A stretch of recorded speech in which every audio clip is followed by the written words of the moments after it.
Salve galera, suavidade, como é que tá? Faz tempo que eu não passo por aqui, né? Pois é, é a vida. Galera, seguinte, em 2021 um dos grandes eventos políticos que teve aí foi a CPI da Covid. E nesse vídeo eu quero trocar uma ideia um pouquinho com vocês a respeito disso, beleza? Então, bora lá, bora trocar uma ideia.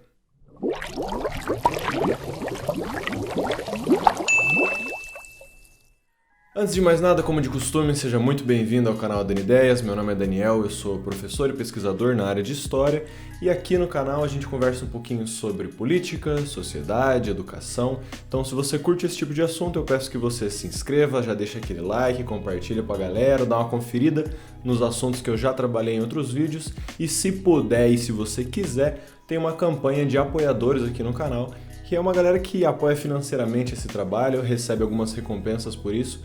E eu fico muito feliz com cada um que pode ajudar da maneira que puder. Então, se puder também, fortalece aí com nós. Fechou? Pois é, galera. Em 2021, uma das coisas que mais marcou aí a política nacional acabou sendo a CPI da Covid, né? A Comissão Parlamentar de Inquérito que investigou como que o governo federal, principalmente, lidou com a pandemia. E apesar de um monte de manobra, apesar de gente querendo tumultuar e tudo mais, a gente descobriu várias coisas a respeito dessa pandemia e da maneira como o governo lidou com ela, que apontam para uma realidade bem triste da política brasileira. Principalmente quando a gente vê as acusações referentes ao esquema entre a Prevent Senior e o governo federal e o Ministério da Economia, a gente percebe uma desumanização tremenda, né?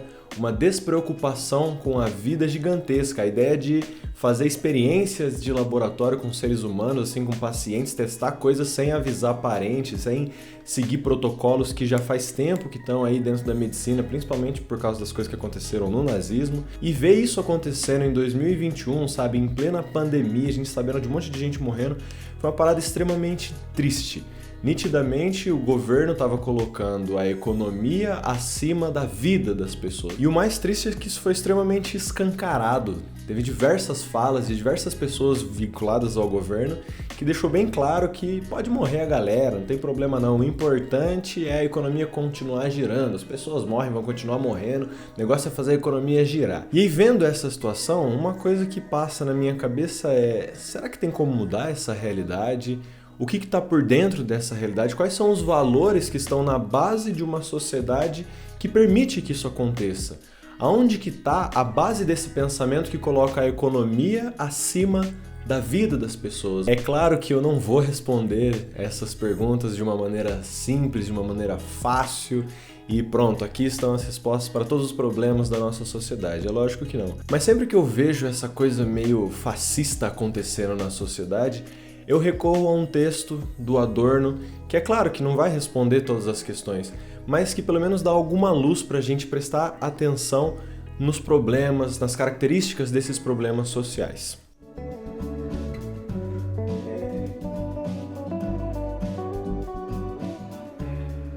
O nome do texto é Educação após Auschwitz. Esse é um texto em que o Adorno, ele analisa, depois de que já aconteceu o nazismo, depois que já foi descoberto o Holocausto, ele analisa alguns aspectos da formação social da Alemanha, da educação, mas a educação não formal necessariamente, também a educação formal, mas a educação nesse sentido de como formamos as pessoas, certo? Que tipo de cidadão que é formado dentro da nossa sociedade, quais são os valores que estão ali, as preocupações, e ele vai refletir sobre qual que é essa formação social que permite uma sociedade desumana dessa existir. Ao longo do texto, o Adorno ele elabora diversas ideias, aponta vários aspectos, mas eu vou tratar de 3 aqui, que eu acho que são um bom começo para a gente pensar os problemas da nossa sociedade, as características que permitem uma desumanização dessa. O primeiro aspecto é não tratar, não elaborar, não aceitar as atrocidades da nossa história. Quando a gente nega os problemas da nossa sociedade, seja no passado, seja no presente,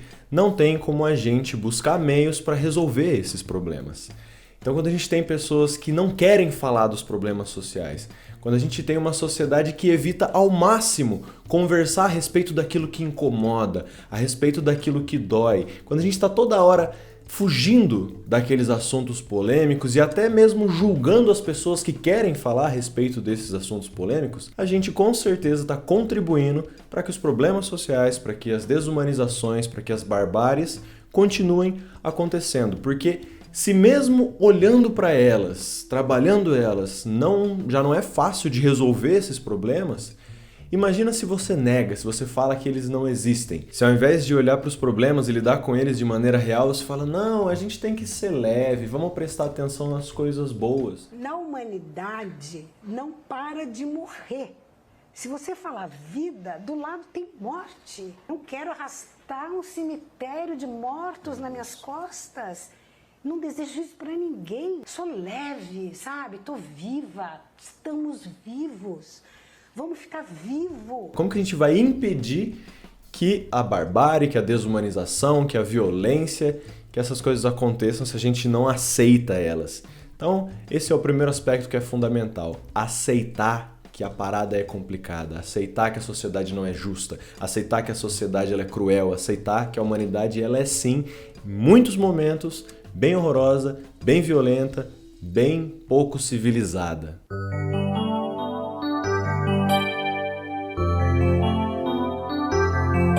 O segundo ponto que eu gostaria de levantar, que o Adorno destaca no texto dele, é a consciência coisificada que existe nessa sociedade moderna. Esse é um conceito bastante complexo, existem vários debates elaborando esse conceito e aprofundando, mas aqui eu vou resumir ele como a perspectiva de que tudo e todos são mercadoria, que tudo e todos funcionam apenas para serem trocados, para girar ali uma economia gerando lucro.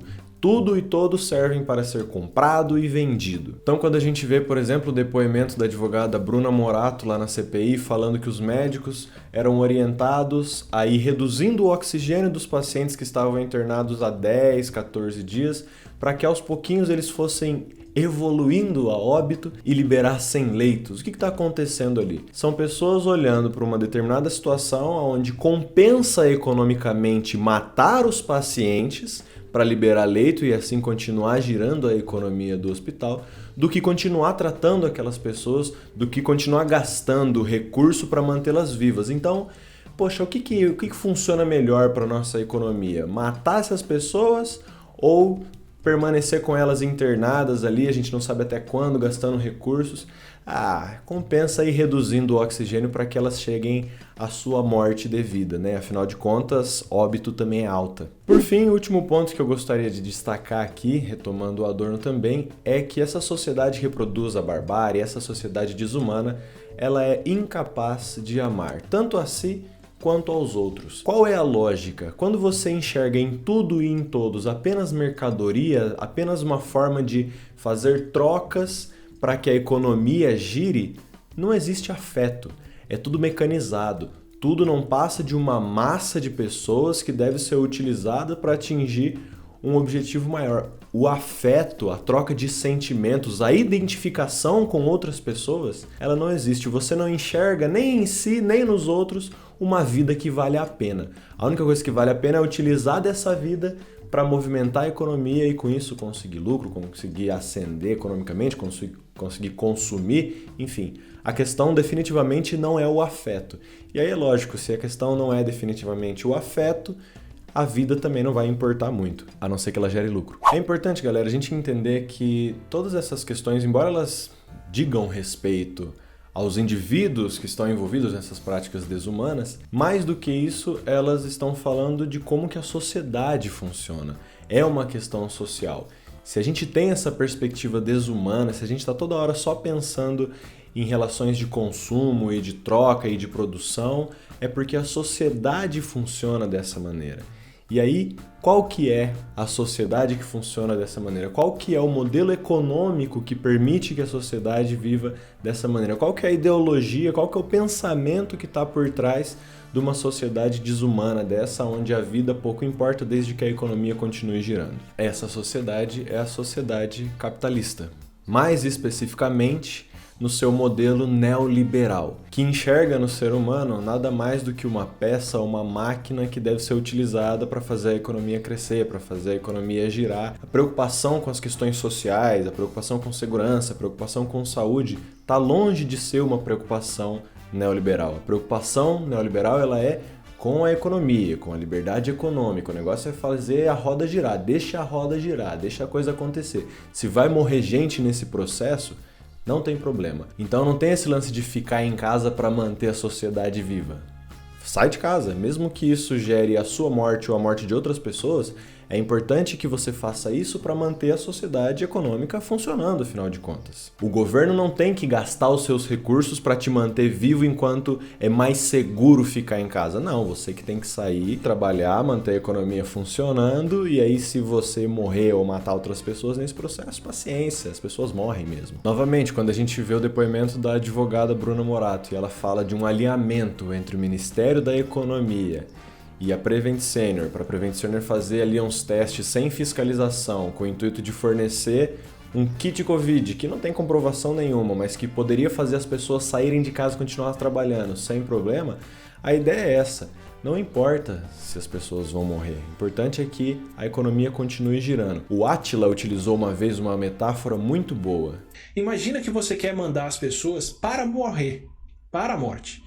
Se você pegar essas pessoas, colocar no avião, chegar lá em cima e falar para todo mundo, pula, elas não vão querer pular, porque elas estão sem paraquedas. Você vai fazer mais gente pular do avião se você der uma mochila sem paraquedas dentro e falar pula, porque agora as pessoas se sentem protegidas. É isso que a gente tem no Brasil. A gente tem um tratamento que é um engodo, não funciona, faz mal para quem toma e pior, pode incentivar quem toma a assumir um risco maior de comportamento, de sair na rua, de não usar máscara e de não buscar o atendimento de saúde na hora certa, porque sente que está protegido.